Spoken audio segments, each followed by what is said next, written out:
আজকের রেসিপি দুধ আর তরমুজের কম্বিনেশন একটা পুডিং বানিয়ে দেখাবো। এটা বানাতে গেলে গ্যাসের উপরে দুধ, হাফ কাপ চিনি, আগার আগার পাউডার সব মিশিয়ে তারপরে গ্যাসটা অন করে দিয়ে জাল করে নিতে হবে 2 মিনিট মতো। নিয়ে ফ্রিজে 2 ঘন্টার মতো সেট হতে দেবো একটা পাত্রে ঢেলে।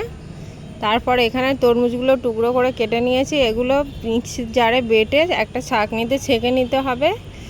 ছেঁকে নিয়ে একই সেম প্রসেসে এটাকেও জাল করে 2 ঘন্টার জন্য ফ্রিজে রেখে দেবো। আগের পুডিংটা সেট হয়ে গেছে, 2 ঘন্টা পর দেখাচ্ছি আগের পুডিংটা সেট হয়ে গেছে। এই পুডিংটা রেডি করে নেবো। একইভাবে জাল করে নিয়ে এর ওপর দিয়ে ঢেলে দেবো, দিলে লাল সাদা একটা কম্বিনেশন পুডিংটা রেডি হয়ে যাবে। দেখুন এই পুডিংটা, সাদা পুডিংটা হয়ে গেছে। এর ওপর দিয়ে লালটা ঢেলে দেবো আর পুডিংটা উঁচু করে সাইড দিয়ে কিছুটা ঢেলে দেবো, যাতে নিচটা ভালো করে লাল রেড কালারটা আসে।